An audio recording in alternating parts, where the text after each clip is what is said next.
السلام علیکم ورحمۃ اللہ وبرکاتہ۔ الحمد للہ نحمدہ ونستعینہ ونستغفرہ ونؤمن بہ ونتوکل علیہ ونعوذ باللہ من شرور انفسنا ومن سیئات اعمالنا۔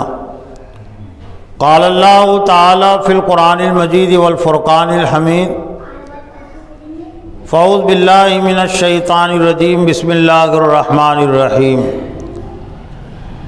وسارعوا الی مغفرۃ من ربکم وجنۃ عرضها السماوات والارض اعدت للمتقین۔ وقال اللہ تعالی اذن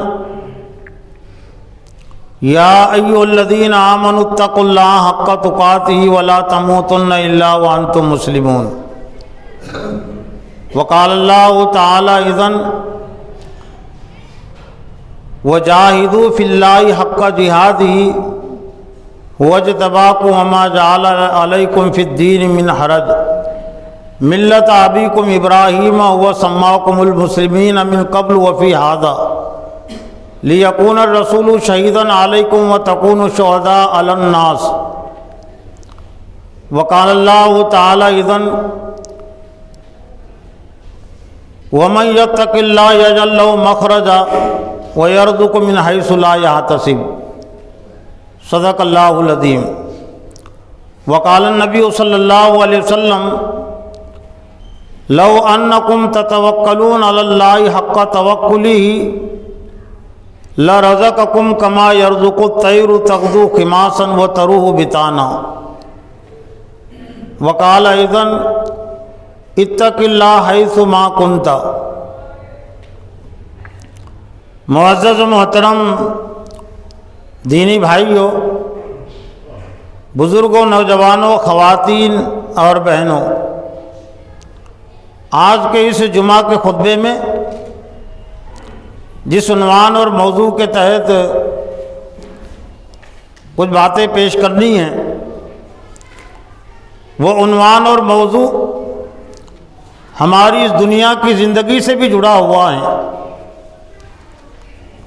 دنیا کی کامیابی سے بھی جڑا ہوا ہے اور آخرت کی کامیابی سے بھی جڑا ہوا ہے، اور وہ ہے جنت میں داخلے کی 4 قرآنی بنیادی صفات۔ یوں تو جنت میں داخلے کے بہت سارے اعمال ہیں اور بہت ساری صفات ہیں، لیکن قرآن و حدیث کے ذریعے سے 4 ایسی بنیادی صفات کا ہمیں علم ہوتا ہے، اس کا پیغام ملتا ہے کہ اگر یہ صفات کسی کی زندگی میں اگر آ جائے تو باقی پھر تمام اعمال اس کی زندگی میں آ جاتے ہیں، اور اگر یہ 4 صفات سے اس کی زندگی خالی ہے، ایک مومن اور مسلم کی زندگی خالی ہے، تو باقی اعمال چاہے اس کی زندگی میں کتنے ہی ہو وہ اسے جنت نہیں دلا سکتے۔ اور اگر ہم گہرائی سے غور کریں تو اللہ تعالیٰ نے یہ جو عبادات کا جو نظام قائم کیا، اس کا حکم دیا، اور اسی طرح سے مختلف اعمال بھی اسلام نے رکھے ہیں، وہ اس لیے رکھے ہیں کہ یہ 4 صفات ہماری زندگی میں پیدا ہو۔ ان 4 صفات میں سے پہلی صفت ہے تقوی کی صفت،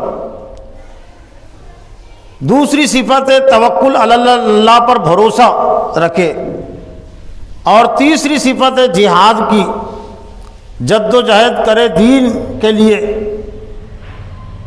اور چوتھی صفت ہے صبر کی۔ یہ تقوی، توکل اور جہاد اور صبر ایک طرح سے اسلام کی تمام تعلیمات کا نچوڑ اور خلاصہ ہے، مومن کی تمام سرگرمیوں کا نچوڑ اور خلاصہ ہے۔ جہاں تک پہلی صفت کی بات ہے، تقوی کی صفت، تو وہ اتنی اہم ہے جنت میں داخلے کے حوالے سے کہ سورہ آل عمران میں اللہ تعالیٰ نے فرمایا کہ وَسَارِعُوا إِلَىٰ مَغْفِرَةٍ مِّن رَبِّكُمْ وَجَنَّةٍ أَرْضُهَا السَّمَاوَاتُ وَالْأَرْضُ أُعِدَّتْ لِلْمُتَّقِينَ، دوڑو اپنے رب کی مغفرت کی طرف اور اس جنت کی طرف جس کی چوڑائی آسمان اور زمین کی طرح ہے. وَأُعِدَّتْ لِلْمُتَّقِينَ، لیکن جو تیار کی گئی ہے متقین کے لیے. مسلم اور مومن سے بھی آگے کی یہ چیز ہے، اور ہر مسلمان کو، ہر مومن کو متقی بننا ضروری ہے، تبھی وہ جنت میں داخل ہو سکتا ہے. ورنہ اگر وہ مومن بھی ہو جائے، مسلم بھی ہو جائے اور متقی نہ ہو تو جنت اسے نہیں مل سکتی. اور تمام عبادات کی جو اصل غرض و غایت ہے، اگر ہم اس پر غور کریں تو یہی چیز سامنے آتی ہے کہ اللہ چاہتا ہے کہ ہمارے اندر تقوی پیدا ہو. حالانکہ یہ 4 صفات ایسی اہم صفات ہے، اتنی وسیع صفات ہے کہ ہر صفت پر کم از کم ایک خطبہ چاہیے. لیکن چونکہ اور بھی بہت سارے موضوعات ہوتے ہیں، اس لیے میں نے کوشش کیا کہ ایک خطبے میں یہ 4 صفات کے حوالے سے کچھ بنیادی اور ضروری باتیں خود میری اپنی تذکیر کے لیے، آپ کی تذکیر کے لیے میں رکھوں.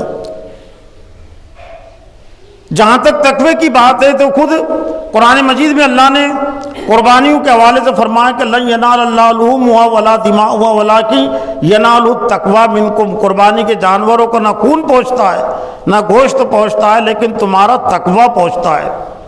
روزوں کی فرضیت کے حوالے سے بات کہی کہ لعلکم تتقون، تاکہ تمہارے اندر تقوی پیدا ہو. جہاں پر حج کا حکم ہے، حج کی تیاری کا حکم ہے، تو وہیں پر یہ بھی ہے کہ وہ تزودوا فإن خیر الزاد التقوی، زاد راہ اپنے ساتھ دے لو، لیکن اصل زاد راہ، اصل سفر کا توشہ وہ تقوی ہے. تقوی کا لفظ تو ہمارے لیے جانا پہچانا ہے، لیکن اس کے مفہوم اور مطلب کو بھی جاننا ضروری ہے. تقوی کے حوالے سے اگر ہم غور کریں قرآن و حدیث کی روشنی میں، اور جو کچھ مربین نے اس سلسلے میں اس کو سمجھانے کی کوشش کی ہے، تو 4 اہم باتیں تقوی میں شامل ہے.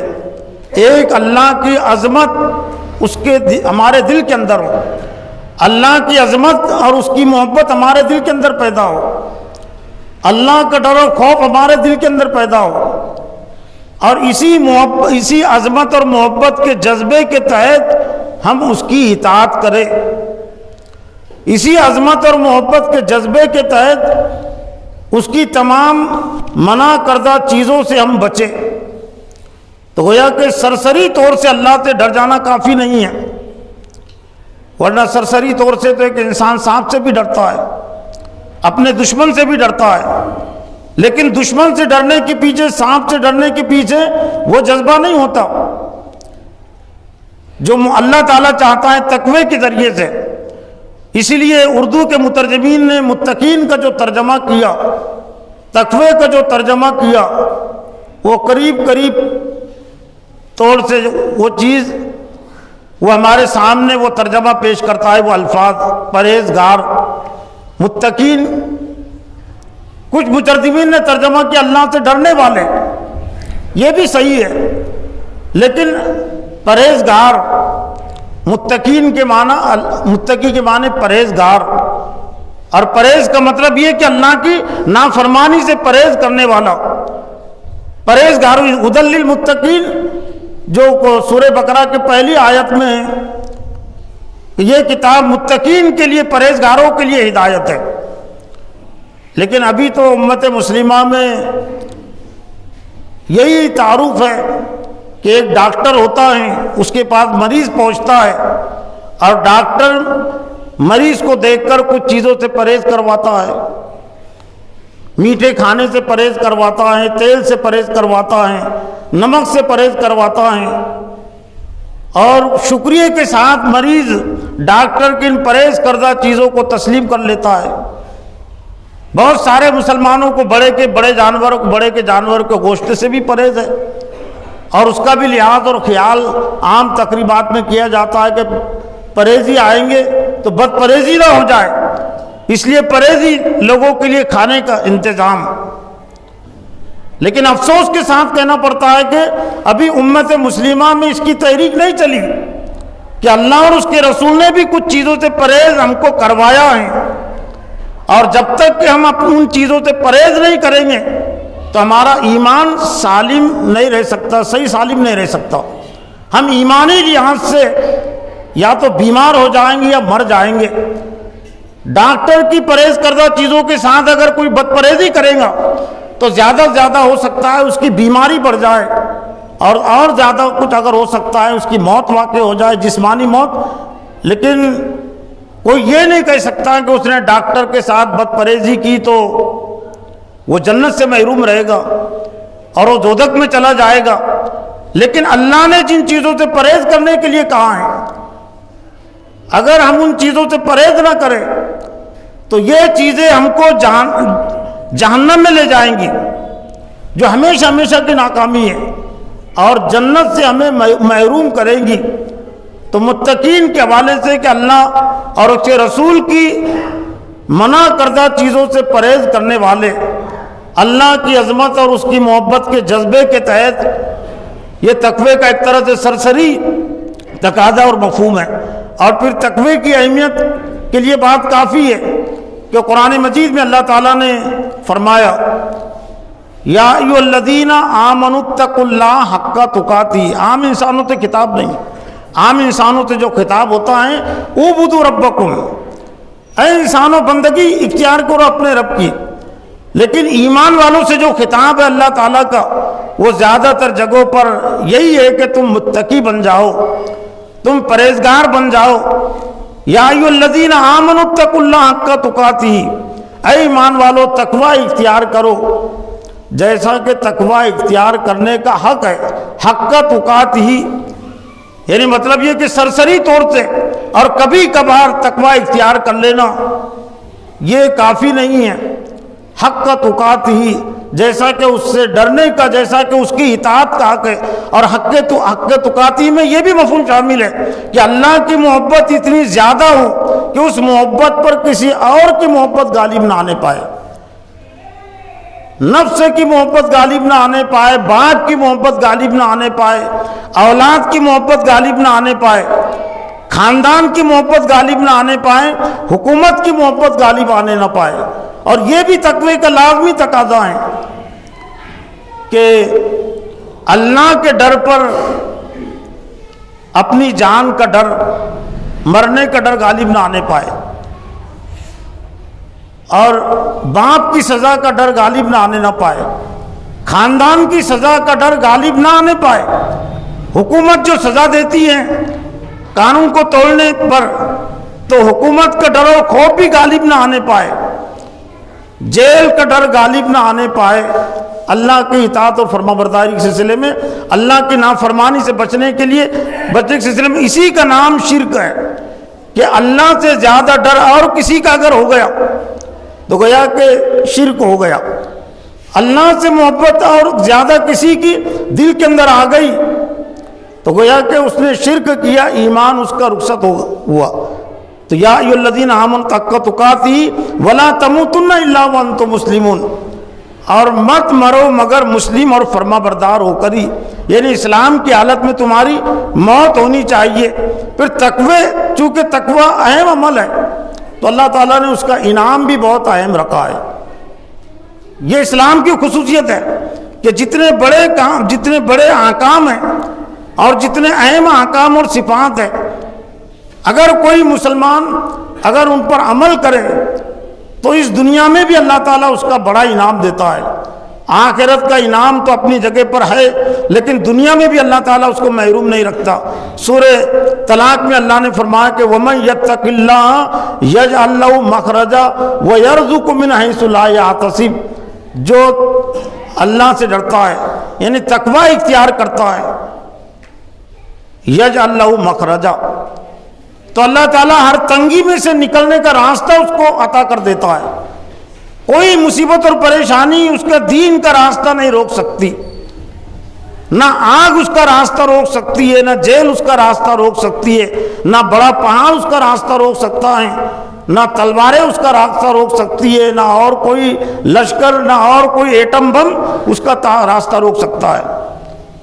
حضرت ابراہیم علیہ السلام نے اپنے اندر تقوی پیدا کیا، تو آزر بھی راستہ نہیں روک سکا، نمرود بھی راستہ نہیں روک سکا، آگ کا الاؤ انہوں نے ڈال دیا، آگ کا الاؤ بھی آپ کا راستہ نہیں روک سکی، آگ کو اللہ تعالیٰ نے ٹھنڈی کر دیا۔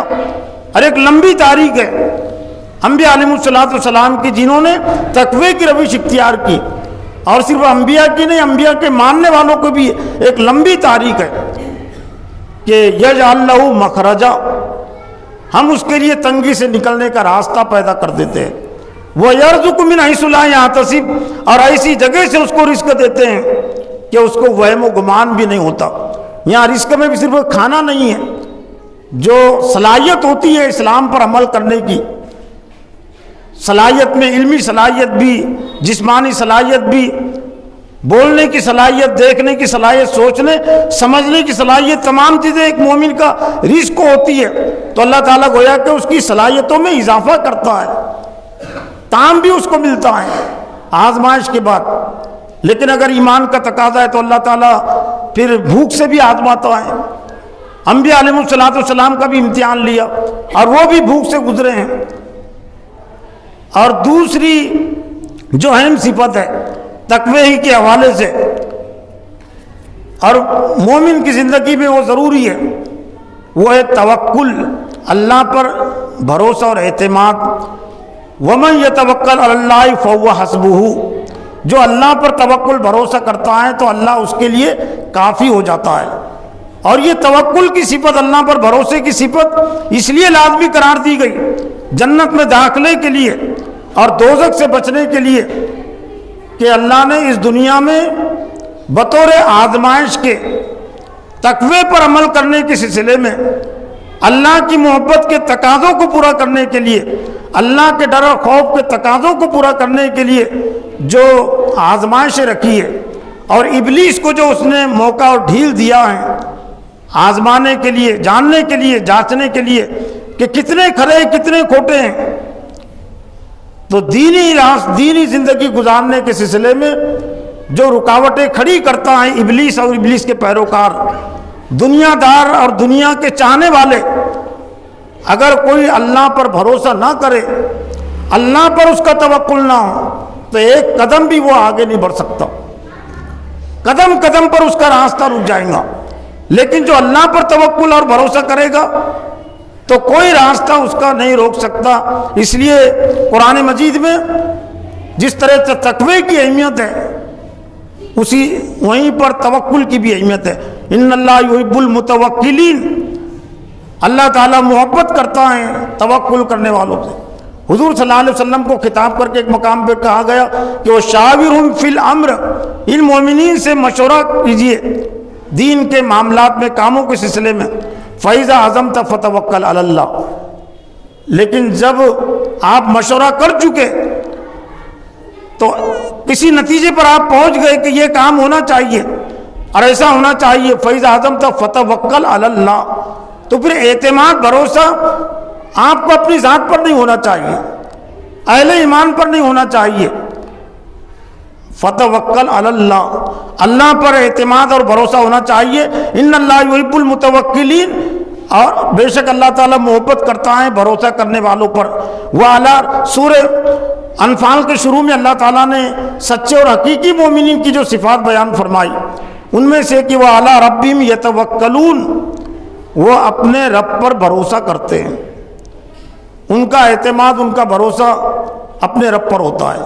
لیکن یہاں پر بھی توکل کے سلسلے میں، اللہ پر بھروسے کے سلسلے میں دو انتہائی پائی جاتی ہے، دو خیالات، دو فکریں پائی جاتی ہے، اور دونوں ہی ایک طرح سے صحیح نہیں ہیں۔ توکل کے سلسلے میں ایک فکر یہ پائی جاتی ہے کہ ہم کو کچھ کرنے کی ضرورت نہیں، اللہ جو چاہے گا خود بخود ہو جائے گا۔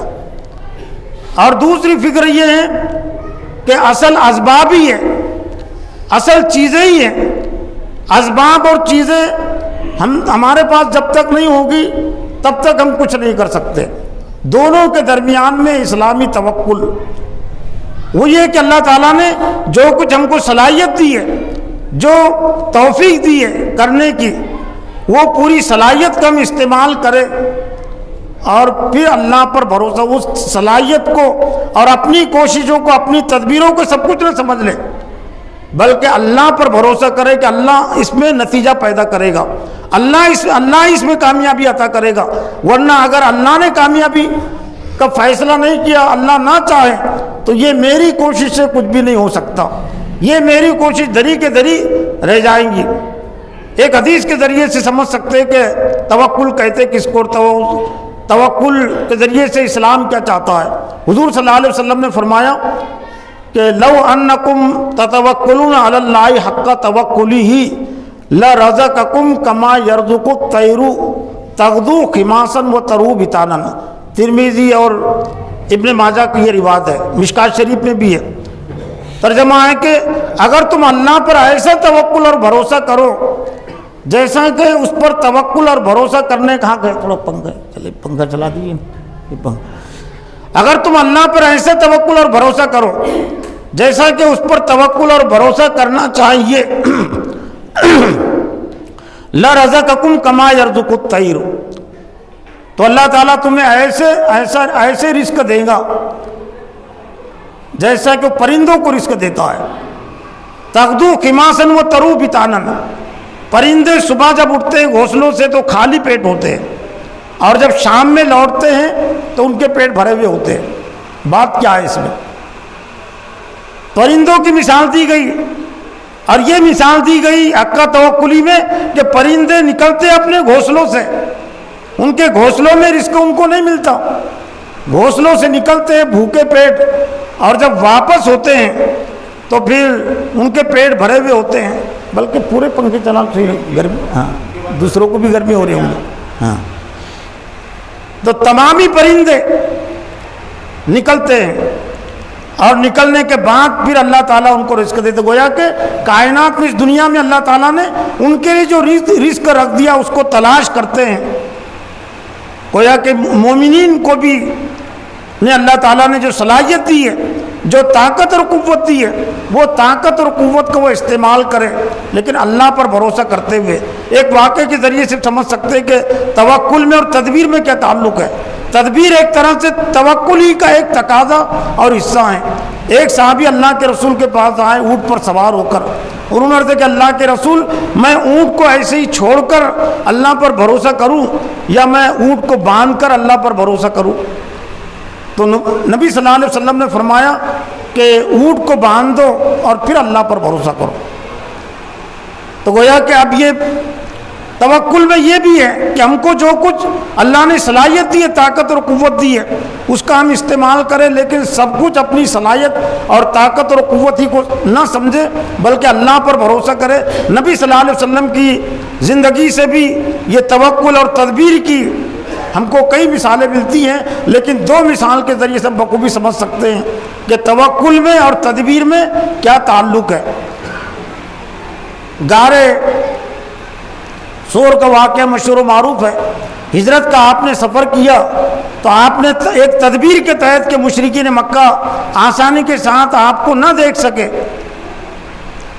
تو آپ نے 3 روز تک غارِ سور میں رکنے کا پہلے ہی سے منصوبہ بنا لیا تھا۔ اب اس کو بند کرو، اس کی ضرورت نہیں ہے۔ 3 روز تک آپ نے منصوبہ بنا لیا تھا، لیکن مشرکین مکہ کے کچھ تلاش کرنے، مشرکین مکہ کے کچھ لوگ وہ تلاش کرتے ہوئے وہاں تک بھی پہنچ گئے۔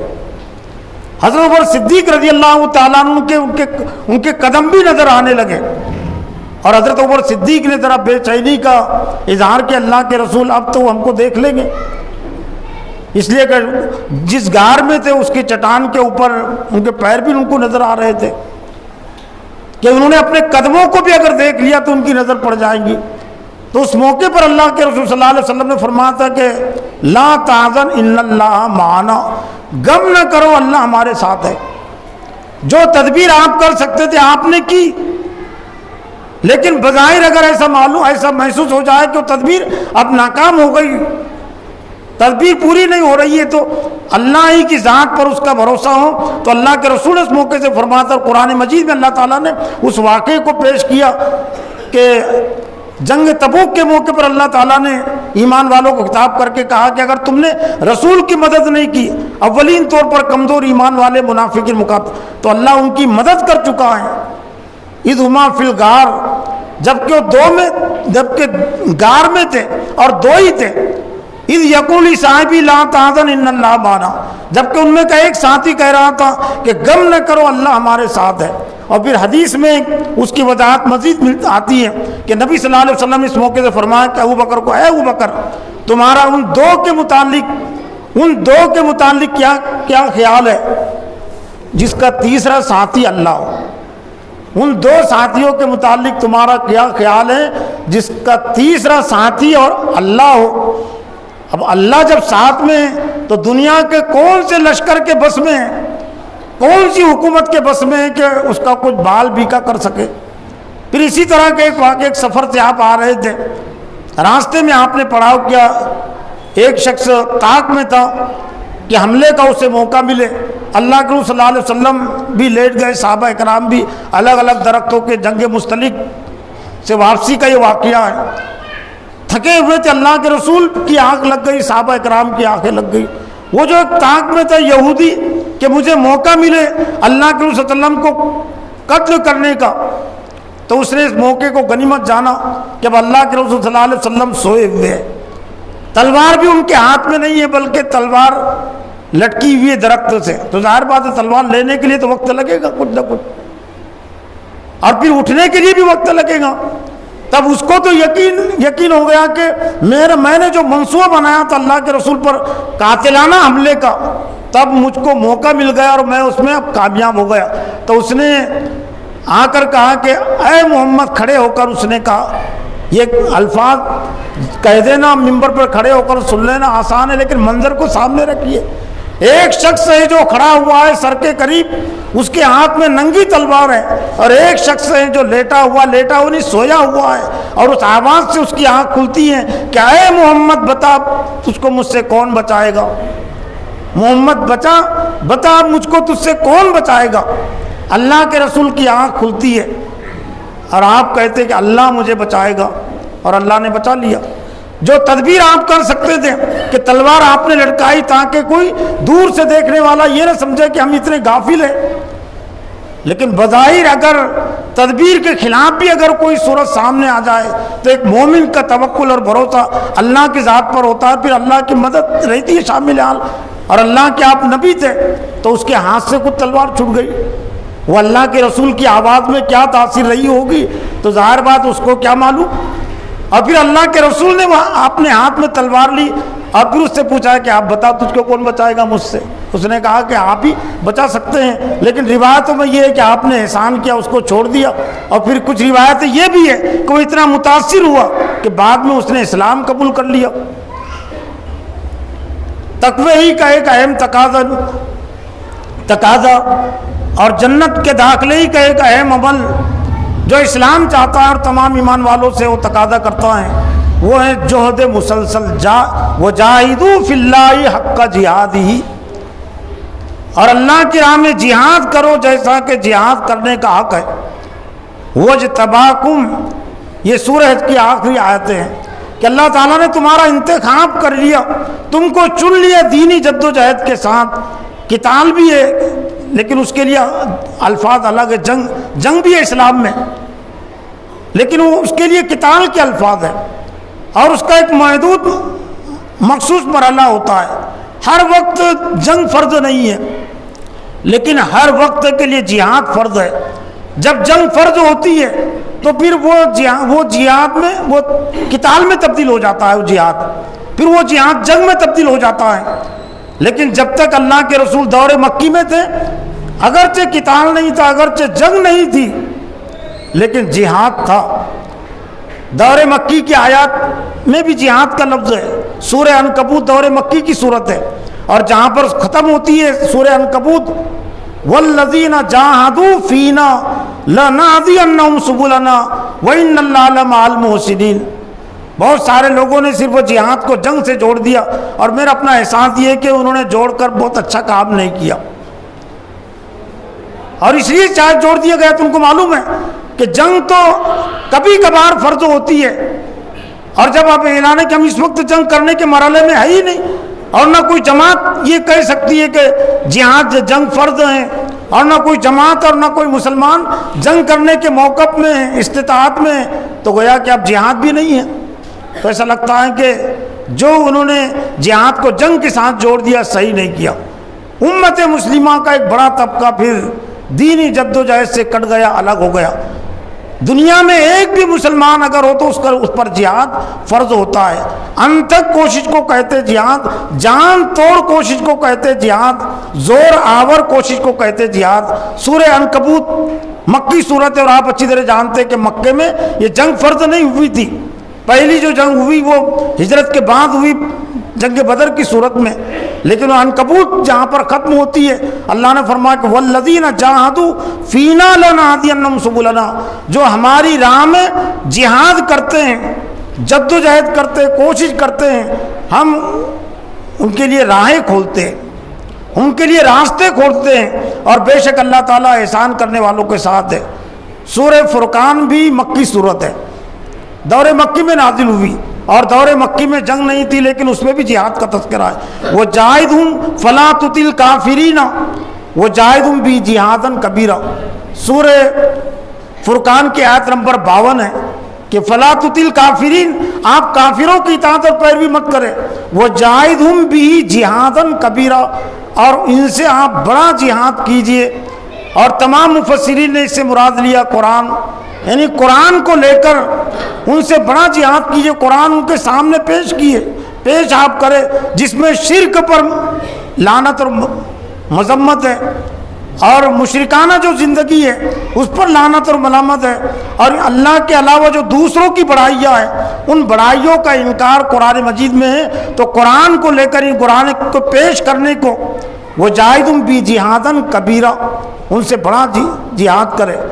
تو اسلام یہ چاہتا ہے کہ ایک مومن کی زندگی میں عمل کرنے کے سلسلے میں، اپنی زندگی میں عمل کرنے کے لیے جہاد کرنا پڑتا ہے، نفسوں کو بھی شکست دینی پڑتی ہے، اور کبھی بیوی کی ناراضی مول لینی پڑتی ہے، کبھی اولاد کی ناراضی مول لینی پڑتی ہے، اور کبھی خاندان کی ناراضی مول لینی پڑتی ہے، حکومت کی ناراضی مول لینی پڑتی ہے۔ تو جاہدہم بھی جہادن کبیرہ، ان سے بڑا جہاد کیجئے۔ ہندی میں قریب قریب اس کا ترجمہ ہوتا ہے سنگھرش۔ عام کوشش کو جہاد نہیں کہتے، سنگھرش سرگرمی جس میں جان بھی جا سکتی ہے، اور جس کے خلاف کوشش کر رہے ہیں تو گویا کہ اس پر دباؤ ڈالنے کی کوشش ہو۔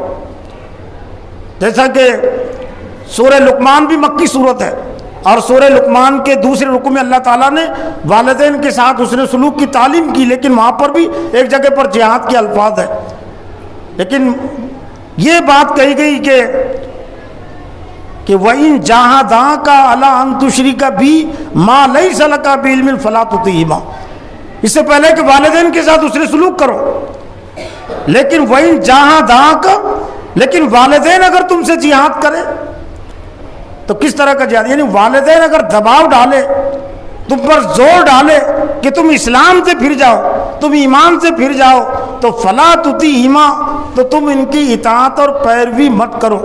لیکن آج اگر ہم دیکھیں تو آج ہمارا جو جہاد ہے، آج ہماری جو کوشش ہے وہ زیادہ تر ضروریات زندگی کے لیے کوشش ہے، معاش کے لیے کوشش ہے، دین کے لیے اتنی کوشش نہیں ہے۔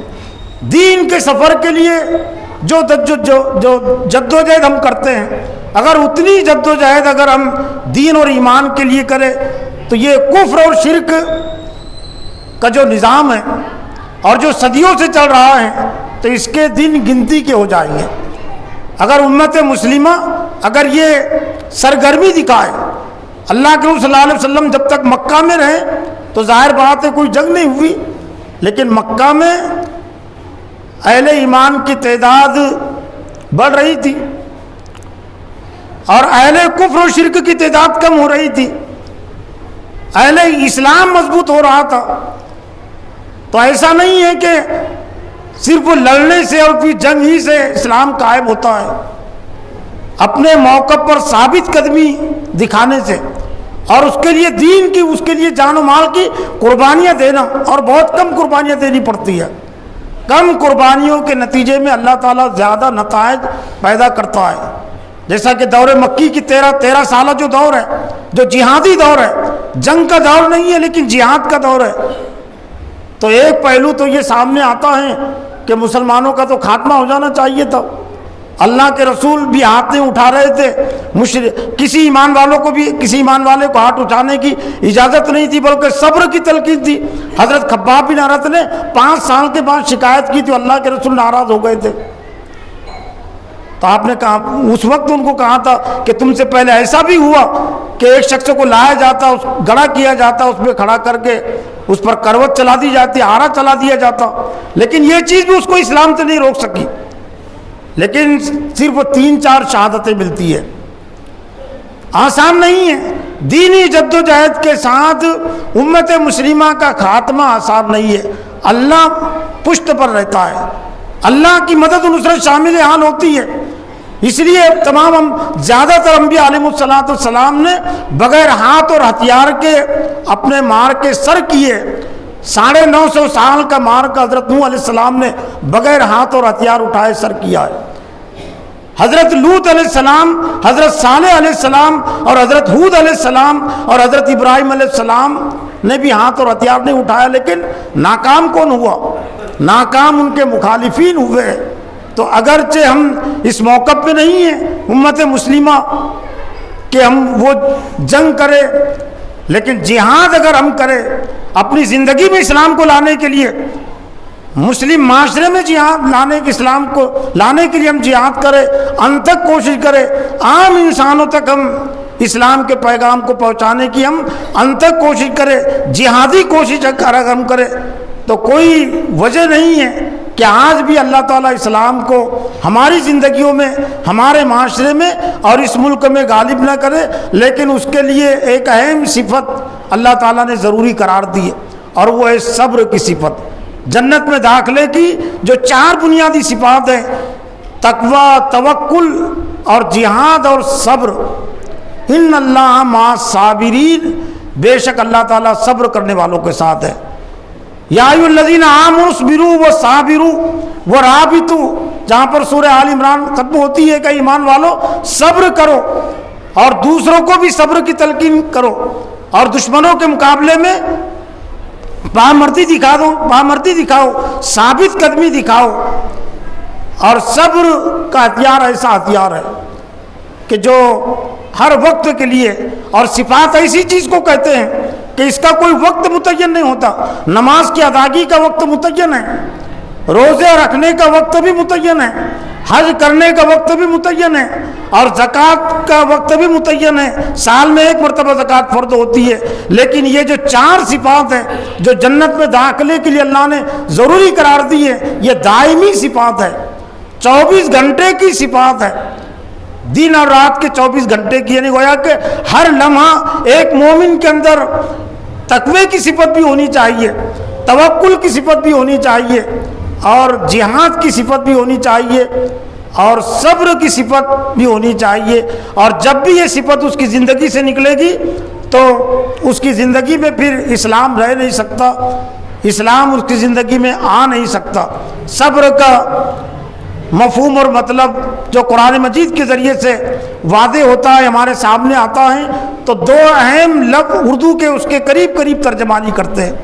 ایک ہے دین اور ایمان کے لیے اپنے اندر ہمت پیدا کرنا، جرأت پیدا کرنا، اور دوسرا ہے برداشت. جو دین اور ایمان کی خاطر جو تکلیفیں آتی ہے، تکلیفیں مغلوبیت کے دور میں بھی آتی ہے، اور جب جنگ ہوتی ہے علل اعلان تو جنگوں میں بھی تکلیف پہنچتی ہے. میدان بدر میں بھی تکلیف پہنچی صحابہ کرام کو، میدان احد میں بھی تکلیف پہنچی، اور بے شمار جنگیں ہیں ان میں بھی تکلیف پہنچی. تو صبر ہر وقت کے لیے، چاہے ہم مغلوبیت میں مظلومیت میں ہوں تو بھی صبر. اور جب اللہ تعالیٰ غلبہ عطا کرتا ہے طاقت اور قوت عطا کرتا ہے تو بھی صبر ضروری ہے. یا ایھا الذین آمنوا استعینوا بالصبر والصلاۃ ان اللہ مع الصابرین. اے اللہ تعالیٰ مدد چاہو مدد لو صبر اور نماز کے ذریعے، بے شک اللہ تعالیٰ صبر کرنے والوں کے ساتھ ہے. اور اس کے بعد کی آیت میں اللہ تعالیٰ نے 5 آزمائشوں کا تذکرہ کیا.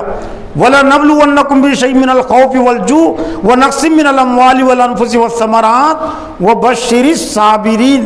صبر کا مفہوم بھی واضح ہو جاتا ہے کہ صبر آج ہم کس کو کہتے ہیں؟ آج صبر کچھ نہیں کرنے کا نام رکھ لیا گیا، ڈرنے کا نام صبر رکھ لیا گیا، خاموش رہنے کا نام صبر رکھ لیا گیا، سب کچھ لٹا دینے کا نام ہے صبر. ہم اپنی پوری ہمت کو جھونک دینے کا نام ہے صبر. 5 چیزوں کا اللہ نے تذکرہ کیا کہ ہم تمہارا امتحان لیں گے، ڈر کے ذریعے، بھوک کے ذریعے، جانوں اور مالوں میں کمی کر کے، کھیتیوں کی آمدنی میں کمی کر کے. وَبَشِّرِ الصَّابِرِينَ. اور خوشخبری سنا دیجئے صبر کرنے والوں کو. تو کون ہے صبر کرنے والے؟ جو ڈریں گے نہیں.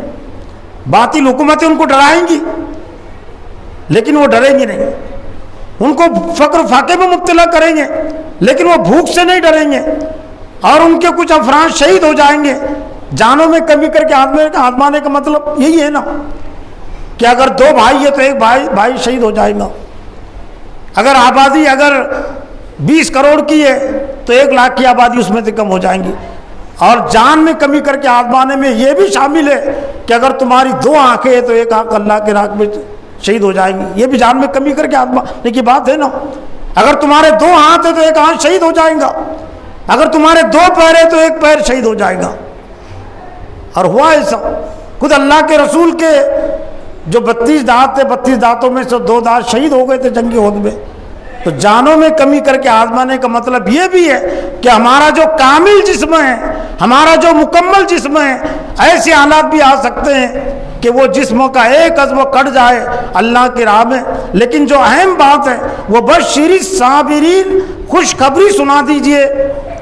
خوشخبری دنیا کی بھی کامیابی کی خوشخبری اور آخرت کی کامیابی کی خوشخبری، لیکن وہ صابرین کے لیے خاص ہے.